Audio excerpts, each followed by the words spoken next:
If you're considering a coaching business, if you want to earn an extra stream of income in your life, or if you are considering this and you're not sure if this is for you, then you're in the right place. Today, I'm going to share with you the beginner's guide on how to start a successful coaching business. I have 11 burning questions that I get every single day from women all over the world who are considering starting a coaching business, but they're not quite sure yet if it's for them. So if that's you, stick around. I'm going to give you all the information you need to really make that educated decision to decide if this is something that you'd like to do. Before we get started, allow me to introduce myself. My name is Lauren Marsh. I am the creator of the Rich Confident Coach program, which specializes in teaching new coaches how to launch and grow a successful coaching business and hit their first $5,000 or $10,000 a month. If you want more information about how we might work together, then stick around till the end of the video, and I'm going to give you a free gift that you can take advantage of if this is something that you'd like to consider starting in your life. And if you'd love more content on this topic and other topics around starting a coaching business or just what it takes to be a really powerful coach, please subscribe to my channel. I just relaunched it and I'd really love the help in just liking the video, sharing it with a friend, and subscribing so that we can get this information in front of more people. I release new videos every single Monday. Hit that notification bell so that you get notified every time I drop a new video. The first question I get a lot from women is, do I need to be certified in order to start a coaching business? And the short answer is no, you do not need to be certified. Now, the coaching industry itself is highly unregulated. Sure, there are different certification and accreditation bodies that will allow you to get certified and have these global or national accreditation or certifications, but they are not required for you to start a coaching business. No certification is required. In fact, most people, if they have 5, 10, 15, or sometimes they have decades of experience, and most of the time, if you've been through something that was difficult in your life, or you have specialized knowledge in a certain area, or you have a systematic way of helping other people through a problem to get to a solution, then most likely you don't need to have a coaching certification. Personally, I did not have a coaching certification when I got started. All I had was my story. I had gone through eating disorder recovery. I had made a powerful transformation in my own life. And at the time I thought, what I have to share is valuable. People need to know that they can do this too. I did start off mentoring for free for a while before realizing that I could turn this into a really lucrative business where I could help more people. I realized that just doing it on the side where I was working my other job, it wasn't having the bigger impact that I really wanted. So I wanted to learn how to monetize my message, how to build a really profitable coaching business, so that essentially I could leave my job. I could help more people. I could be more fulfilled in my life. I could have the freedoms that I was looking to have in terms of time freedom, location freedom, creative freedom. Obviously, the most important one, I feel like, the financial freedom to make what I wanted, to work when I wanted, to be my own boss. That doesn't mean that there's not work involved or that it won't be a lot of work getting it off the ground. But for me, pursuing this coaching business was something that I was absolutely passionate about, and I wasn't certified when I started. The recommendation that I typically provide for women in the beginning, especially because I see so many people going out and spending sometimes $10,000, $20,000 or more on coaching certifications, and then they go to launch the business and they have no idea how to run a successful coaching business. They don't know how to get clients. They don't know how to market themselves. They don't know how to sell or put together really powerful offers. And so what I typically recommend is that you start by launching the business. You get experience helping people. You start to earn income from it. And then you can take that money and, as you go along, invest in certifications, invest in getting better at your craft and improving your expertise in that certain area. That's what I've done over the years, and I have now a dozen or more certifications. It's only come from putting the work in, earning the money, and then reinvesting in myself.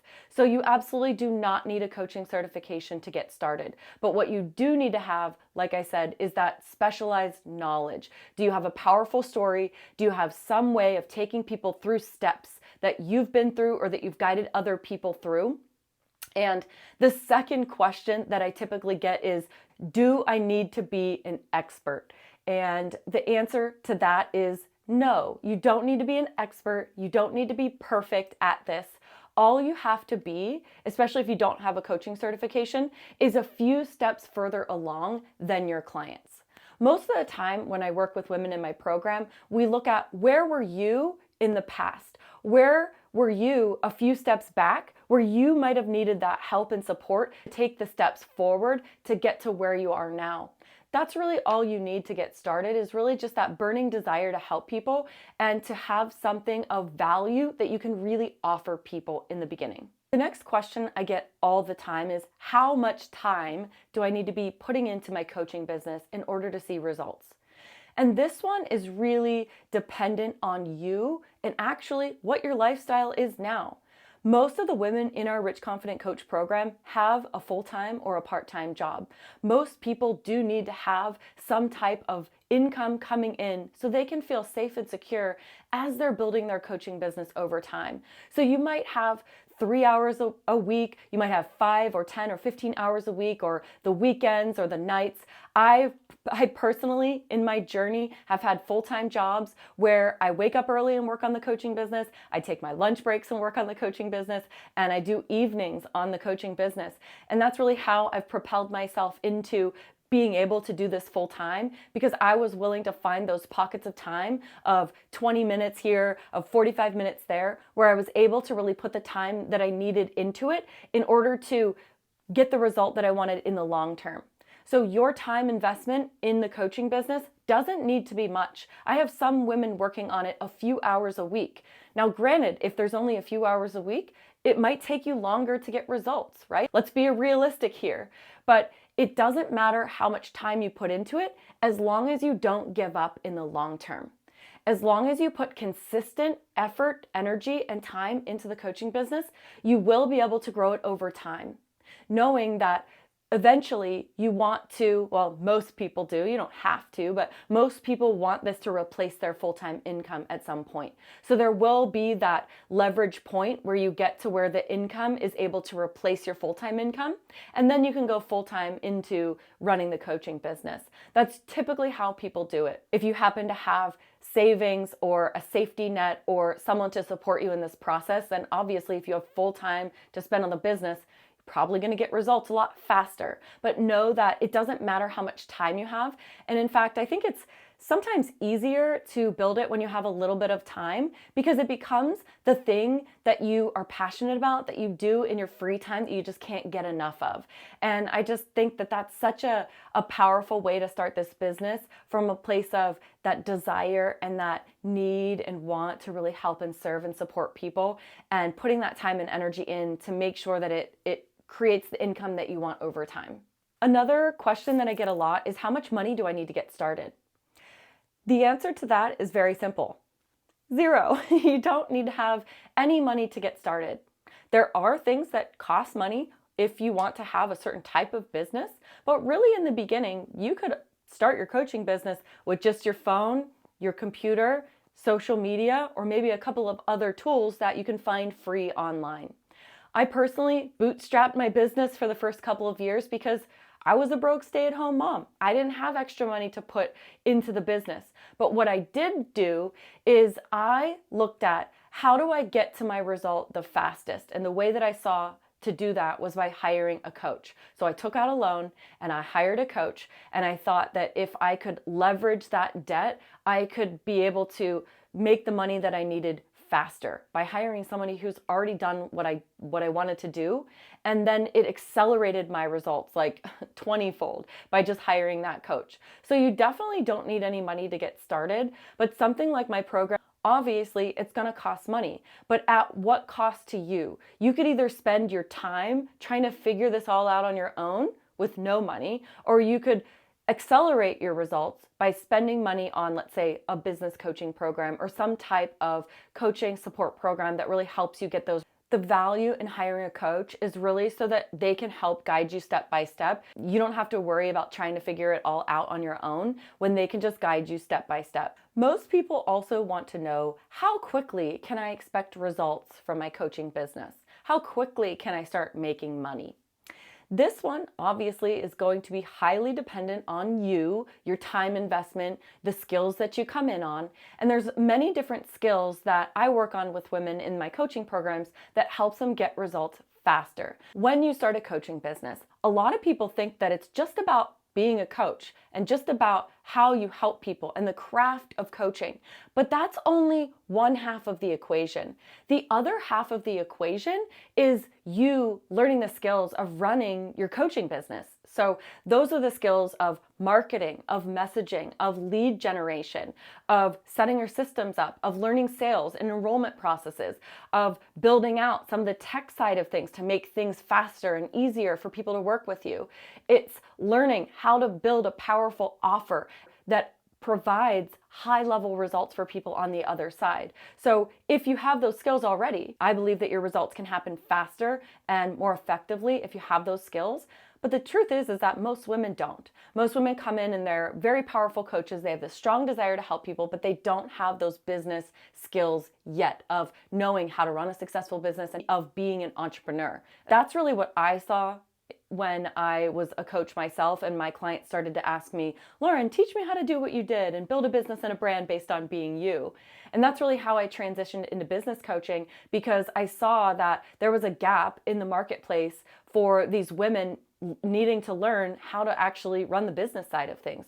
So that's almost exclusively what I do now. Now, of course, there's the side of like owning your voice and sharing your message and sharing your story and some of the internal struggles that come along with that, such as the fears and the worries and the concerns. And there's all kinds of things that come up internally for us. But externally, if you have those skills of knowing how to run a coaching business, you can get results a lot faster. What we've found in our program is that most women come in and they learn the skills. They go through our foundational modules and curriculum and group coaching program. They typically find they get their first coaching clients within the first 4 to 6 weeks. So it can happen fast if you have the right guidance, if you have the right mentors, and you have the right systems in place to be able to enroll those clients fast into those higher ticket coaching programs that can help you get to your income goals faster.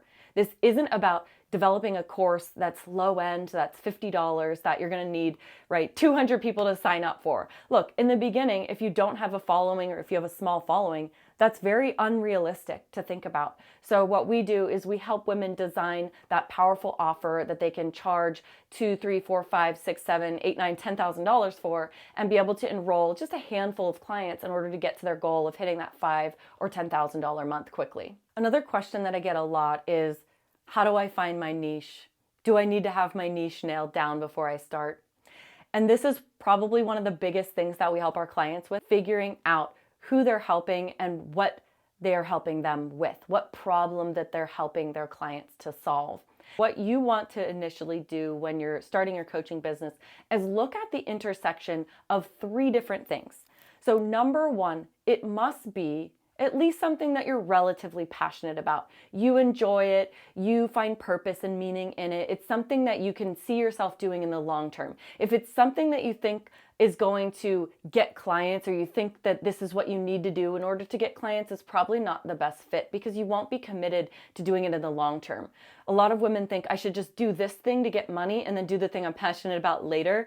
And that just never works out very well in the long term. Number 1, it's finding what's that thing that I'm passionate about that I really enjoy doing. Number 2, it's looking at, what am I really good at? Where is my expertise? What do I have experience in? Because we also have to understand that even if you're passionate about it, you might not be good at helping others with it. So it has to be the intersection of something that you really enjoy, something that you're really good at, and number 3, something where that there is a demand for in the marketplace.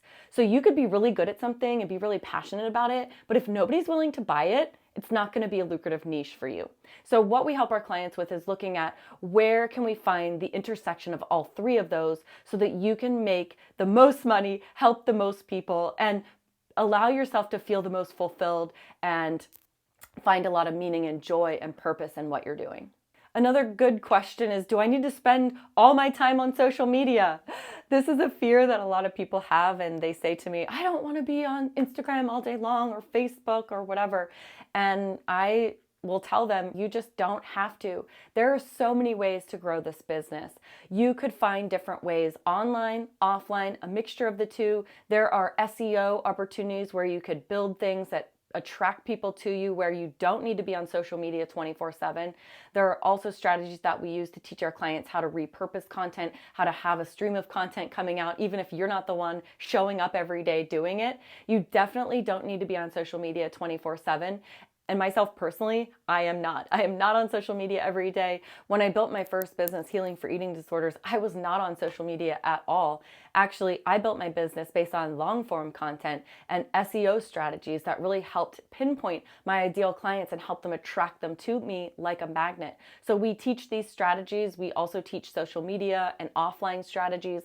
Your marketing strategy is going to be based on, number one, your goals, number two, your business model, the time that you have invested in it, and your personality. If showing up on Instagram Reels every day is not something that you enjoy or even that you want to learn how to do, then that's probably not a good strategy for you. We really help our clients to determine, based on where you're at, what you're looking to accomplish, and what excites you. We look at building a customized marketing strategy to help you feel the most empowered and joyful when you're creating content online. Another really good question is, do I need to dump a bunch of money into paid ads?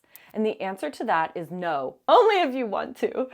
I built my entire first business to multiple six figures without spending $1 on ads. Definitely a great strategy, but I typically save that for more advanced coaches, or at least until the coach has a powerful offer with guaranteed results that also is scalable, because we want to make sure that you're not wasting money on ads. A lot of new people come in and they put money into ads, they don't get any results, and then they quit. Well, that's not really a great strategy to start off with. You need to test your offer. You need to get really good results for people. You need to have your systems dialed in before you would ever think about doing paid ads, at least scaling them to where you have those numbers of people coming into your business, and you need to feel like you're able to support them. Most people in the beginning just aren't ready for that level yet. They really need to get good at the messaging, the marketing, dialing in their systems, learning to work with people, really honing in on their niche and their marketing message, and building out a portfolio of work so that people who come to them know in an instant if they're the coach for them or not. Another one of those questions I get over and over again is, what if I feel scared to put myself out there? Yes, you're probably going to feel scared to put yourself out there. I remember when I started, I felt so much fear of judgment, of fear of what other people are going to think, fear of it not being good enough, fear of failing, all kinds of things. And just know that that's completely normal starting a coaching business. It's going to feel a bit vulnerable and scary, so we must develop those skills of being brave and courageous in the face of fear. What I teach my clients is that you're here to lead a movement. Ultimately, we look at what's that visionary movement that you're here to create in the world. And we create communities and tribes of people who rally around wanting that same result that you've gotten for yourself for them. And so they will come in. What we work on is really building a tribe of people, a community of people who are obsessed with your work, who love what you do. And that's going to come along with you putting yourself out there, being vulnerable, sharing your philosophy, indoctrinating people in the way that you think, your perspectives, your steps, your system, all the things that you use for yourself and your clients to get really powerful results in that area in which you're coaching in. It will require you to put yourself out there, maybe in different forms, whether that's speaking, whether that's doing master classes, whether that's doing live streams or social media or writing or doing YouTube videos, whatever it is. We can create a strategy for you that's really going to fit you and what you're looking to accomplish, but you can't negate the fact that you will need to put yourself out there. So if that's something that you fear and you fear that you can't do it, this probably isn't for you. If you need help and support on that, obviously, that's why I coach around this, because I know I needed support when I started, and I still have my own coaches and mentors to lead and guide me, because there are things that I'm stepping into. We're all stepping into new levels of leadership in our business, no matter where we're at, and it's really helpful to have a mentor or guide or a coach to be able to show you where your blind spots are, to really show you where you're not stepping up into your leadership. When you're feeling fear, you can always go to them for that boost of inspiration, of motivation, and challenging you to really continue to do the work even when it's hard and even when it's scary. Another element of this is you being of service to people. Whenever I'm feeling afraid of putting something out there or I'm feeling the fear, what I typically try to do for my own self is I look at this is an act of service for other people. And so I need to set my ego aside and just focus on this being of service to people. And that's really the energy that we want to bring to our coaching practice, is that we have a foundation of powerful service to others. And for me, I've found that when I can set my ego aside and when I can just focus on how can I show up in powerful service for this person, it typically helps me to be brave and courageous in those moments where I just want to shrink back and hide. Another question that I get is, what if I'm scared to charge a lot of money? When women come into my programs, they sometimes feel as if a $5,000 price point, or sometimes even a $3,000 or a $2,000 price point, is a lot of money because they're used to charging $50 a session or $100 a session. So thinking about charging a client $3,000 for a package might seem like, oh my gosh, this is so much and it's so scary and I don't know how I'm going to do that. Number one, we have to have a powerful offer that provides results. When you create a package for people that provides transformation, we can definitely charge way more money than we think we can. Number two, this is also about you owning the value of what you do and challenging yourself to set those prices at points that do feel like a stretch for you. We don't want them to be unrealistic or unattainable, but we do want to set a price that feels as if you could stretch into it, as if you can grow into it. It might feel scary at first until you get a couple of clients at that price point. But then what you'll find is it'll become your new normal. It'll become your new comfortable. And then you'll be able to raise your price again into that new stretchy number. Keep doing that over time as our skills develop, as our offers get more valuable, and as we feel like that energetic exchange with people is equal. We don't ever want to say, I have a $10,000 program, but then deliver $2,000 results, right? If you're going to be charging $10,000 for a package, you want to make sure that your delivery and your offer is way more valuable than that $10,000 perceived value for that program. Sometimes these things take time, and that is essentially what we help our clients to do, is own their value, own their worth, build that powerful offer, and then guide them into the pricing that feels right for them so that they can then develop their skills and increase their pricing over time. Last major question I get is, what if I don't know anything about running a business? You don't need to know anything at the beginning about running a business, but if you are going to be successful, you will need to learn the skills of being a successful entrepreneur. So that includes things like your business operations, your systems, your marketing, your lead gen, your sales and enrollment, your delivery, customer service, and all the different things that it takes to run a business. You don't need to be an expert at all of them, but you do need to have some basic skills so you know how to run a business, and eventually, over time, you can delegate those things to people who are in their zone of genius by doing that. But it's really only going to be for a short time where you need to know all the things it takes to run the business before you get to that place where then you can start delegating out to others. Over the years, I've developed teams to where they take things off my plate, but we have to learn those skills for ourselves so that we're effectively able to delegate those to those team members when that time comes. It's not as hard or tricky or complicated as it might seem. There's just some basic skills that you just keep doing over and over again to build those muscles to become more competent over time.